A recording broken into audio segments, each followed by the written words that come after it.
Hello friends, welcome back to my channel. ಎಲ್ಲರಿಗೂ ನಮಸ್ಕಾರ. ಎಲ್ಲರೂ ಹೇಗಿದ್ದೀರಾ? ಎಲ್ಲರೂ ಚೆನ್ನಾಗಿದ್ದೀರಾ ಅನ್ಕೋತೀನಿ. ನಾನು ಕೂಡ ಚೆನ್ನಾಗಿದ್ದೀನಿ. ಇವತ್ತು ಕೂಡ ಒಂದು ಯೂಸ್ಫುಲ್ ಆಗುವಂತಹ ಟಿಪ್ಸ್ ಜೊತೆ ಬಂದೀನಿ. ತುಂಬಾ ಯೂಸ್ಫುಲ್ ಆಗುತ್ತೆ ಫ್ರೆಂಡ್ಸ್. ಅದಕ್ಕೂ ಮೊದಲು ಯಾರೆಲ್ಲ ನನ್ನ ಚಾನಲ್ಗೆ ಸಬ್ಸ್ಕ್ರೈಬ್ ಆಗಿಲ್ಲ ಅಂದರೆ ಸಬ್ಸ್ಕ್ರೈಬ್ ಮಾಡ್ಕೊಳ್ಳಿ. ಹಾಗೆ ಪಕ್ಕದಲ್ಲಿರುವ ಬೆಲ್ ಐಕನ್ ಕ್ಲಿಕ್ ಮಾಡಿ ಸ್ಕಿಪ್ ಮಾಡದೆ ಈ ವಿಡಿಯೋ ಕೊನೆ ತನಕ ನೋಡಿ ಸಪೋರ್ಟ್ ಮಾಡಿ ಫ್ರೆಂಡ್ಸ್. ಬನ್ನಿ ವಿಡಿಯೋ ಸ್ಟಾರ್ಟ್ ಮಾಡೋಣ. ಇಲ್ಲಿ ಇದು ಬ್ಯಾಗು. ಇದು ಕವರ್ ಬದಲು ಈಗ ಬ್ಯಾಗ್ ಮಾಡಿದಾರಲ್ಲ, ಕ್ಯಾರಿ ಬ್ಯಾಗು. ಆ ಬ್ಯಾಗ್ನ ಏನಕ್ಕೆ ತಗೊಂಡಿದ್ದೀನಿ ಅಂತಂದರೆ, ನಾವು ಬೀರಲ್ಲಿ ಸೀರೆಗಳು ತುಂಬ ದಿನವೇ ಮುಡ್ದೇನೆ ಹಾಗೆ ಇಟ್ಟಿರ್ತೀವಿ. ಅದು ಒಂಥರ ಸ್ಮೆಲ್ ಬಂದಿರುತ್ತೆ. ಅದಕ್ಕೆ ಈಗ ಈ ಬ್ಯಾಗ್ನ ಕಟ್ ಮಾಡಿಕೊಂಡು, ಅಥವಾ ಟಿಶ್ಯೂ ಪೇಪರ್ ಇದ್ದರೂ ಕೂಡ ಹಾಕೋಬೋದು. ಈ ರೀತಿ ಅಕ್ಕಿ ಒಂದು ಸ್ವಲ್ಪ, ಮತ್ತು ಸ್ವಲ್ಪ ಕಂಫರ್ಟ್. ಇದು ಮಳೆಗಾಲದಲ್ಲಿ ಕೂಡ ತುಂಬಾ ಒದ್ದೆಯಾಗಿ ಸ್ಮೆಲ್ ಬರೋ ಚಾನ್ಸಸ್ ಇರುತ್ತೆ. ಅಂದರೆ ಒಣಗದೇ ಇರುತ್ತಲ್ಲ, ಆಗ ಸ್ಮೆಲ್ ಬರುತ್ತಲ್ಲ, ಅದಕ್ಕೂ ಕೂಡ ಈ ಟ್ರಿಕ್ಕು ಫಾಲೋ ಮಾಡ್ಬೋದು. ತುಂಬಾ ಯೂಸ್ಫುಲ್ ಆಗುತ್ತೆ ಫ್ರೆಂಡ್ಸ್. ತುಂಬಾ ಚೆನ್ನಾಗೂ ಇರುತ್ತೆ. ಸ್ಮೆಲ್ ಕೂಡ ತುಂಬ ಚೆನ್ನಾಗಿರುತ್ತೆ. ಈ ರೀತಿ ಕಂಫರ್ಟ್ ಮಿಕ್ಸ್ ಮಾಡಿ ಇದನ್ನು ಈ ಕವರ್ನ ಪ್ಯಾಕ್ ಮಾಡಬೇಕು. ಈ ರೀತಿ ರಬ್ಬರು ಅಥವಾ ಯಾವುದಾದ್ರೂ ಒಂದು ದಾರದಲ್ಲಿ ಕೂಡ ಕಟ್ಟಿ ಇಡ್ಬೋದು ಫ್ರೆಂಡ್ಸ್. ನೋಡಿ, ಈ ರೀತಿ ರಬ್ಬರ್ ಕೂಡ ಹಾಕಿಟ್ರೆ ಎಷ್ಟು ಸೀರೆ ಇರುತ್ತೋ ಅಷ್ಟು ಕೂಡ ಪ್ಯಾಕ್ ಮಾಡ್ಕೋಬೋದು. ಅಥವಾ ನೀವು ಈಗ ಹೊಸದಾಗಿ ಸೀರೆ ಹೋಲ್ಡರ್ ಇರುತ್ತಲ್ಲ, ಸೀರೆ ಹೋಲ್ಡರ್ ಕೂಡ ಇದನ್ನ ಒಂದು ಹಾಕಿಟ್ರು ಕೂಡ ತುಂಬಾ ಚೆನ್ನಾಗಿ ಅಂದರೆ ಗಾಳಿ ಆಡದೇ ಇರಬೇಕು ಅಂಥ ಜಾಗದಲ್ಲಿಟ್ಟರೆ ತುಂಬಾ ಸ್ಮೆಲ್ಲು ಚೆನ್ನಾಗಿರುತ್ತೆ ಫ್ರೆಂಡ್ಸ್. ಬೀರುಳು ಈ ರೀತಿ ಇಡೋದ್ರಿಂದ ಎಲ್ಲ ಬಟ್ಟೆ ಕೂಡ ಸ್ಮೆಲ್ಗೂ ಚೆನ್ನಾಗಿರುತ್ತೆ. ಎಷ್ಟೇ ಬ್ಯಾಡ್ ಸ್ಮೆಲ್ ಇದ್ದರೂ ಕೂಡ ಕಮ್ಮಿಯಾಗಿ ಇದರಿಂದ ತುಂಬ ಚೆನ್ನಾಗಿರುತ್ತೆ ಫ್ರೆಂಡ್ಸ್. ಮತ್ತೊಂದು ಟಿಪ್ಸ್ ಬಂದು, ಈಗ ನಾವು ಪಿನ್ ಹಾಕ್ತಾ ಇರ್ತೀವಿ, ಪಿನ್ನು ಫುಲ್ಲು ಮಣ್ಣು ರೀತಿ ಆಗ್ಬಿಟ್ಟಿರುತ್ತೆ. ಹಾಗೆ ಕುಂದನ್ಸು, ನಕ್ಕಿಗಳು ಅವೆಲ್ಲ ಇದ್ದರೂ ಕೂಡ ಪಿನ್ನು ಹೋಗಲ್ಲ.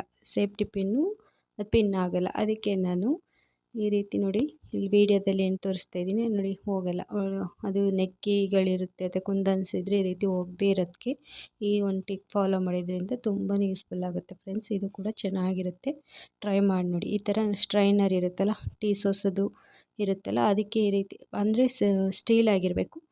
ಈ ರೀತಿ ಮಾಡೋದ್ರಿಂದ ಶಾರ್ಪ್ನೆಸ್ ಆಗುತ್ತೆ, ಮತ್ತು ಈಸಿಯಾಗಿ ನಾವು ಸುಲಭವಾಗಿ ಪಿನ್ ಮಾಡ್ಬೋದು ಫ್ರೆಂಡ್ಸ್. ಈ ರೀತಿ ನೋಡಿ, ಈಗ ತೋರಿಸ್ತಾ ಇದ್ದೀನಿ ನೋಡಿ, ಈ ರೀತಿ ನೋಡಿ ಎಷ್ಟು ನೀಟಾಗಿ ಹೋಗಿ ಪಿನ್ ಮಾಡ್ಬೋದು. ತುಂಬಾ ಯೂಸ್ಫುಲ್ ಆಗುತ್ತೆ. ಇದು ಕೂಡ ಟ್ರೈ ಮಾಡಿ. ಹಾಗೆ ಹೇಗಿತ್ತು ಅಂತ ಕಮೆಂಟ್ ಮಾಡೋದಂತೂ ಮರಿಬೇಡಿ ಫ್ರೆಂಡ್ಸ್. ಮತ್ತೊಂದು ಟಿಪ್ಸ್ ಬಂದು, ಅಲ್ಲೇ ಸಿಗಾಕೊಬಿಡುತ್ತೆ. ಕೆಲವೊಂದು ಒಂದೇ ಎಲೆಯಲ್ಲಿ ನಾವು ಪಿನ್ ಮಾಡಿರ್ತೀವಿ, ಸಿಗಾಕೊಬಿಟ್ಟಿರುತ್ತೆ. ಬ್ಲೌಸ್ಗೆ ಮತ್ತು ಸ್ಯಾರಿಗೆ ಸಿಗಾಕೊಬಿಟ್ಟಿರುತ್ತೆ. ಅದಕ್ಕೂ ಕೂಡ ಒಂದು ಯೂಸ್ಫುಲ್ ಆದ ಟಿಪ್ಸ್ ಏನಂತಂದರೆ, ನಾವು ಉಗುರು ಬನ್ನ ಅಂತೂ ಎಲ್ಲರ ಮನೇಲಿ, ಈಗಲಂತೂ ಎಲ್ಲರ ಮನೇಲಿ ಇರುತ್ತೆ. ಉಗುರು ಬನ್ನನ ಈ ರೀತಿ ಉಗುರು ಬನ್ನನ ಹಾಕಿ ಅಪ್ಲೈ ಮಾಡಿ ಒಂದು ಸ್ವಲ್ಪ ಹೊತ್ತು ಒಣಗಕ್ಕೆ ಬಿಡಬೇಕು. ಅದು ಸೆಟ್ ಆಗಬೇಕಲ್ಲ, ಫುಲ್ಲು ಸೆಟ್ ಆಗೋ ತನಕ ಬಿಡಬೇಕು. ನೋಡಿ, ಈ ರೀತಿ ಅಪ್ಲೈ ಮಾಡ್ಕೊಂಡು ನೀಟಾಗಿ ಎಲ್ಲ ಕಡೆನೂ ಅದನ್ನು ಸೆಟ್ ಆಗೋಕ್ಕೆ ಬಿಡಬೇಕು ಫ್ರೆಂಡ್ಸ್. ನಾನು ಉಗುರು ಬನ್ನೆಲ್ಲ ಖಾಲಿಯಾಗಿ ಹೋಗಿದೆ ಫ್ರೆಂಡ್ಸ್. ಇದೇ ರೀತಿ ಹೊಸ ಹೊಸ ಟಿಪ್ಸ್ಗಳು ಹಾಕಿದ್ದೀನಿ. ಯಾರಿಗೆಲ್ಲ ಇಂಟ್ರೆಸ್ಟ್ ಇದ್ದರೆ ಒಂದ್ಸರಿ ನನ್ನ ಚಾನಲ್ ಚೆಕ್ ಮಾಡಿ ನೋಡಿ. ಹಾಗೆ ಯೂಸ್ಫುಲ್ ಆದರೆ ಒಂದು ಲೈಕು ಮತ್ತು ಕಮೆಂಟ್ ಮಾಡೋದಂತೂ ಮರಿಬೇಡಿ ಫ್ರೆಂಡ್ಸ್. ಹಾಗೆ ನಿಮ್ಮ ಫ್ಯಾಮಿಲಿ ಫ್ರೆಂಡ್ಸ್ಗೆ ಶೇರ್ ಮಾಡಿ, ಅವ್ರಿಗೂ ಕೂಡ ತುಂಬಾ ಯೂಸ್ಫುಲ್ ಆಗುತ್ತೆ ನೋಡಿ. ಮತ್ತೊಂದು ಟಿಪ್ಸ್ ಬಂದು, ಈಗ ಒಂದು ಸಣ್ಣ ಬೀಡ್ಸ್ ಅಥವಾ ಮನಿ ಯಾವುದಾದ್ರೂ ಸರಿಯೇ, ಸಣ್ಣದಾಗಿದ್ದರೆ ಓಕೆ. ನನ್ನ ಹತ್ರ ಆ ಸಣ್ಣದು ಇರಲಿಲ್ಲ, ಅದಕ್ಕೆ ಈ ರೀತಿ ತೋರಿಸ್ತಾ ಇದ್ದೀನಿ. ಇದು ಕೂಡ ಅದೇ ಥರ ಸ್ಯಾರಿ ಎಲ್ಲ ಸಿಗಾಕೊಳ್ಳೋದು, ಬಟ್ಟೆ ಸಿಗಾಕೊಳ್ಳೋದು ಅಥವಾ ಬ್ಲೌಸ್ ಹರಿದೋಗೋದು, ಅದಕ್ಕೆ ಅಂತಲೇ ಈ ಟ್ರಿಕ್ ಕೂಡ ಫಾಲೋ ಮಾಡಿ. ಇದು ಕೂಡ ಅದೇ ರೀತಿ ಯೂಸ್ಫುಲ್ ಆಗುತ್ತೆ ಫ್ರೆಂಡ್ಸ್. ನೋಡಿ, ಈ ರೀತಿ ಸಿಗಾಕೊಳ್ಳಲ್ಲ, ಬಟ್ಟೆ ಹರಿದೋಗಲ್ಲ. ಯಾವುದೇ ರೀತಿ ಹೊಸ ಬಟ್ಟೆಗಳು ಹರಿದೋಗೋ ಚಾನ್ಸಸ್ ಅಥವಾ ಬ್ಲೌಸ್ ಹರಿದೋಗೋ ಚಾನ್ಸಸ್ ಕೂಡ ಇರುತ್ತೆ. ಐ ಹೋಪ್ ಎಲ್ರಿಗೂ ಈ ವಿಡಿಯೋ ಇಷ್ಟ ಆಗಿದೆ ಅನ್ಕೋತೀನಿ. ಸಿಗೋಣ ನೆಕ್ಸ್ಟ್ ವಿಡಿಯೋದಲ್ಲಿ. ಇಷ್ಟ ಆಗಿದರೆ ಒಂದು ಲೈಕು ಕಮೆಂಟ್ ಮಾಡೋದಂತೂ ಮರಿಬೇಡಿ ಫ್ರೆಂಡ್ಸ್. ಹಾಗೆ ನಿಮ್ಮ ಫ್ಯಾಮಿಲಿ ಫ್ರೆಂಡ್ಸ್ಗೆ ಶೇರ್ ಮಾಡಿ. Thank you for watching.